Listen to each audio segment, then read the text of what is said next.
Yes, my people, we're back in town. Secret Sister with her little podcast. Oh my goodness, people. Secret Sister is going through it like the rest of the world. But before I get into my little rant, I just want to thank all the people that have been supporting me and, watching my little clips now and again, pressing that like and share button, which is way appreciated, and the notification so they can hear when I'm posting anything. Secret Sister from the beginning, started off this little podcast just to see how it would start off. I didn't know I would carry on this long actually, but I'm enjoying it to tell you the honest good truth. It's a bit difficult because you've got to find subjects to talk about regular and you've got to motivate yourself. So, all these things that you can find out about yourself doing something that you've never done before, is really, really exciting. So, as you know, Secret Sister likes to debate about everything from work to politics to sex to kids, money, jokes, man and woman movies, health and wealth. We talk about mental health as well, mind, body, and soul, anxiety, homeless, money, just life in general, even special needs, anything on the spectrum, But today I've just got a few things that I just want to just pod past you, which I've been kind of going on about, which is still kind of going on. I've been asking for a little while what's going on with our black men, yeah? And all of the little scrapings that we have here in London, seem to be affected. We seem to have people like Michael Ward from Top Boy. He's up for 2 counts of SA and graping, and it's just people that I like as actors. I don't know what they do behind closed doors. You've got Philly in Australia, you know, then you've got this one here hurt me. The man from the repair shop, Jay Blade. Wow. You know what I mean? And I've been discussing this with black man. Like, what is going on? These people, I know that we only see them in their job, i.e., acting, TV presenting, TV work. It's work. And that's what I've got to remember. They're at work. You understand what I'm saying? So anybody that go work, work is work. You're earning your money. When you go home, you are you, and whoever live around you, live with you, your wife, your girlfriend, whoever it is, they know you maybe differently from what we see on the TV, and what they do on TV and movie obviously is scripted, but it's really a shame that I'm hearing so many English guys, because there's not many ones that are at the top. And the look that is there, they're young as well. That is the crazy thing about it, and the guy from the repair shop, Michael Ward, all of them, there's not one of them, there's many more. And I'm just saying, yo, fam, this is just amazing. If you're not, listen, Holly for Black Man, I pretend to them is straight. Do you understand? And a lot of black guys, a lot of them, you understand? Even your man, you understand? Could be doing sideline work. In Jamaica, it's a big thing. Yeah, enough guys. Yeah, Chris one too. Very good looking ones too. You understand? And they are, some of them are selling themselves.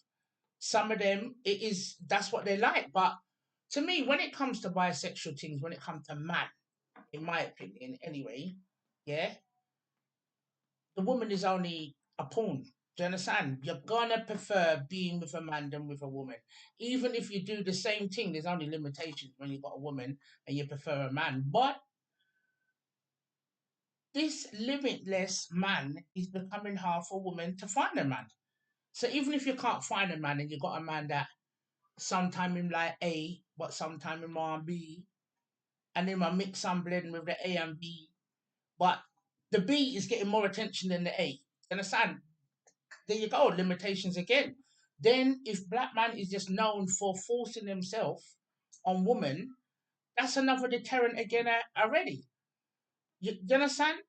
And then you got the ones that are pretending to be straight but prefer men. And it's very difficult for everybody to get their head around these things, but that is what's going in.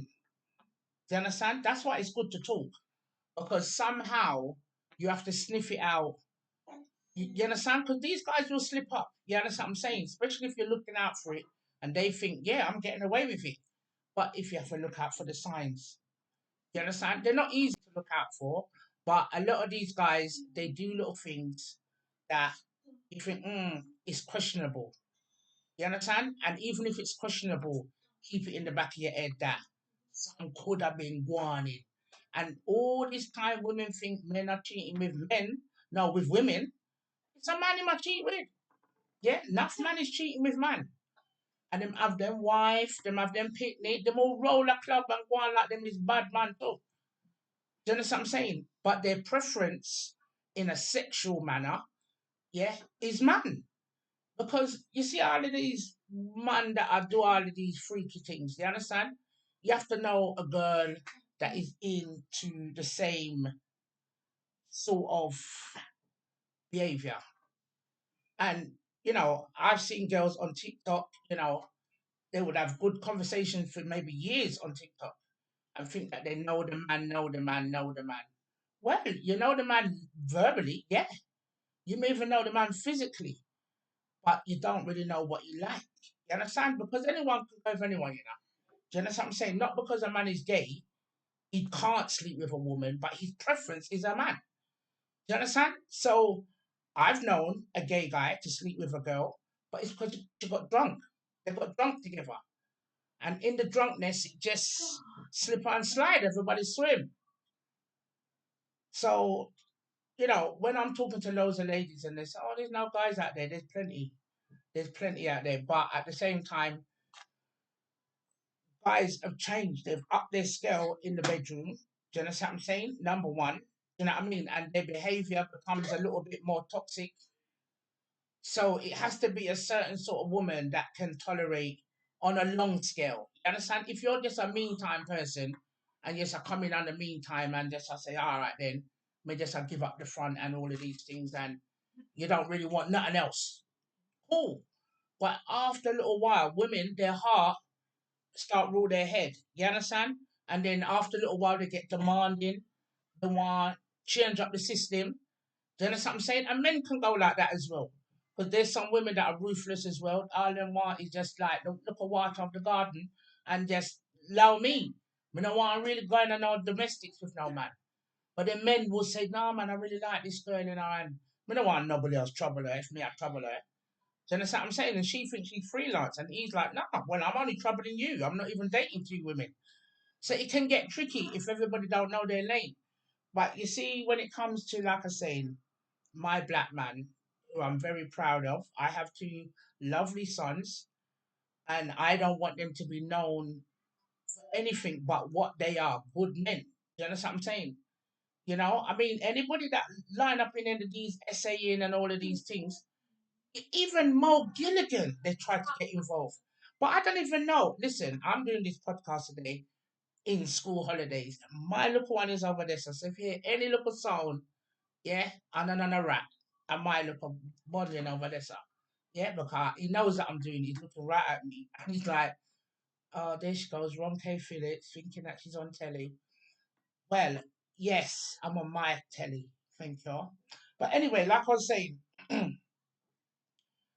even Mo Gilligan, they try rub up. Yeah, I mean, love my local Mo. They're trying to say that he's a deadbeat dad because he's got one girl. Well, he had a baby with one girl, and these girls, as much as they're not black girls, yeah, they're white. They're beautiful, but woman is woman. They're the same toxic behavior, jealousy. The girl that's got the baby. I mean, if Mo is not paying his way, that should not be.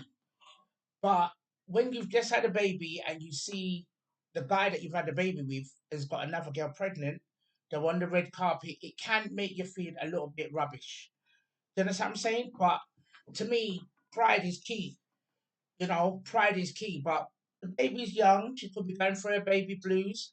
But I'm praying that Mo does the right thing so that they don't scrub because they all of these names are coming in at one bungle. You got the repair shop man. Michael Ward is court case is on the 27th. Is it 27th? Hold on, let me write it down somewhere. Yeah, it's end of this month, August. No, the 28th. Thursday, the 28th of August.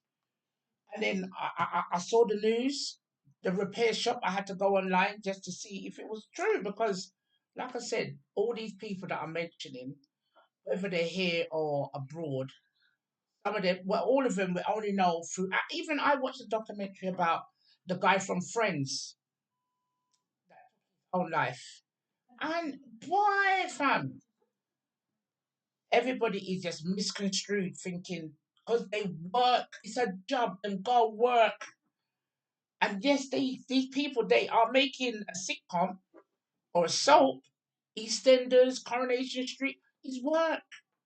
And then they go home. People think they're friends after work, they're brethren, but because we only see them through the acting eyes on TV, we assume they're brethren outside of the TV show. And not all the time it goes so. Not all the time it goes so. Do you understand what I'm saying? Sometimes people, it's literally what it is. You see them doing their job, they read their script, they take off whatever outfit or whatever they look like, and then they go home. They don't even have that person in the WhatsApp group. You understand what I'm saying? When they come to work, they're just like everybody else. They're very cordial. Good morning, John. Good morning, Sarah. And get on with the job. Because everybody wants them check at the end of the month.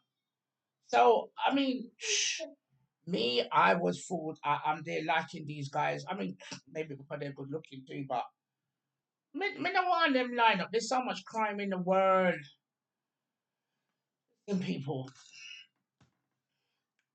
Life is so strange, and I don't want to just dwell on negativity because, there's some good things going on as well. But because I just want to get out to look at negative out in the system, then we can go on and other look at things. Anyway, people are passing away left, right, and center. And this one is a big one for me. So the other day, I did one about my good friend Maureen, who I grew up with in Battersea. These are all Battersea people. Anyone know Queenstown Road in Battersea, leading to Chelsea? My good friend Maureen, her mum passed away, Gloria Brown. I went to that funeral, very good service. Maureen, bow down to you, my darling. You done a great job, and then 10 doors that, or maybe more than 10, because 70, one live at 70 something and one live at 100 and something. So in between that, all on one road, another good friend of mine. Salute to you. You understand? Marlene Anderson, the lady on Queenstown Road that everybody should have seen now. Excuse me. The grapefruit tree that I was complaining about all my time when I was going to Marlene's house. And I say, Marlene, cut down the tree. We can't see no light. And she said, no, I'm not cutting it down. And I'm sure Marlene did tell me the story about how it come, but I was very young. Marlene could have been my mum, but she was such a good neighbor to me. And to know that she's gone, they've put a plaque up.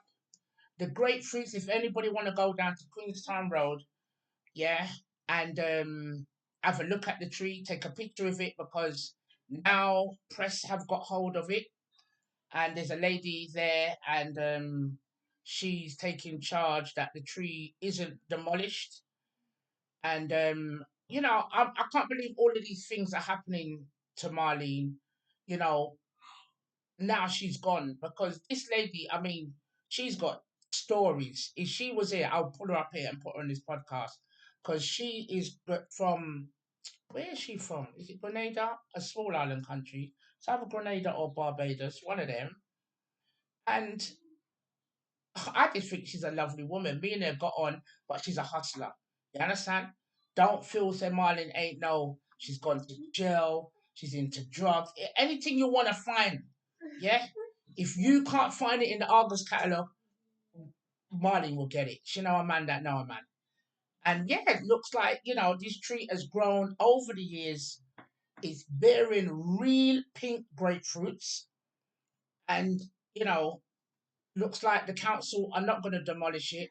They've done a petition, they've put a plaque up, and I believe Kew Gardens is going to take the tree, but it's going to be a lot of money that they're going to be giving out. And I hope that woman that is doing that documentary can even get pound because she doesn't deserve it. Because all of this that's going on, people, could have been done when Marlene Anderson was alive. Yeah, this lady was living on the breadline. From I know Marlene, Marlene's always been on 50p electric emergency and it never run out. If Marlene have half a boil egg, she'll go be a half. Yeah, she'll have her beer, she'll have her betting shop, she humble because she live a busy life. Family, kids and all that, it weren't to standard, but life is life. But Marlene Anderson, salute you again. Hey, I have to take a drink for this one. Hey, now, this is a big one, people. Another Battersea person. Anyone know Silverthorne Road, Heathbrook School? I went to Heathbrook Primary School with a lovely bunch of girls, and one of them was called Lisa Gell. I'm going to call out her name because this is somebody that you got childhood sweetheart. She is that. She's always stuck with me through thick and thin. We've stopped talking for many a years and talk back again. We're both strong characters, both scorpions. And today, I'm sorry to say that my good friend Lisa, her mum, Mavis, Miss Gail, even tears are welling up now, has passed away. It's been a week. I've gone to see my friend, and I've never seen my friend like this. And it's this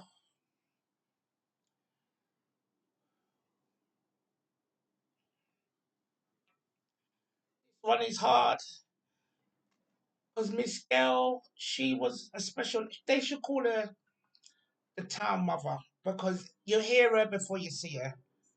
You know, even if me and Lisa's not talking, this lady will still talk to you and she treat you just like how she treat her kids. Eddie, she's got Debbie, and she's got Lisa, and they all got kids. And she's a wonderful grandma. And her beautiful husband, it looks like he's got dementia. You wouldn't see one without the other. And this is what you call fire and water. The husband is so quiet and the mum is the voice. But my heart is weak to this one. And just to see my friend, you know, she's not coping. She found her mum, she was trying to revive her mum. So I don't really know. I don't know really what happened. I heard that her mum wasn't ill though. Her mum came out of hospital the day before. She wasn't on any medication. I mean, she had, you know, little rheumatisms like her hip. Excuse me, people, if the tears are running up my bloody eye. Yeah, her hip. I heard that she had cataracts, but she was still getting on the bus. She was still seeing Asda, still seeing Tesco's. She way up front and her husband way up back. But these are people, these are what you call the first, I would say, in my generation's 80s child. The parents that of the parents that came on the Windrush. And she is just a beautiful soul. And she's done a very good job because she's done a good job on her children. The children have done good on their kids, so the grandkids get. And now I've met her sisters and the rest of the extended family, and they're just good people. And like I said, I didn't even think, because I've done a lot of crying already, so I didn't even think I'll cry today, but boy, this is just food for thought, people. A lot of people are meeting their maker, and people that really love their mum as well. I feel it for them because I've already talked about my family. Something like my surrogate. Yeah, me and my surrogate them don't get on. You understand? But it still made me think. You understand? Because me, I see my surrogate at Gloria Brown's funeral, my friend Maureen, and me see the surrogate, and me say, ah. Cock fart. See it there? And it's my son that see it, really. I wasn't even looking. But as much as, things might not be good, I'm in a good place. You know what I'm saying? Getting my new car at the weekend.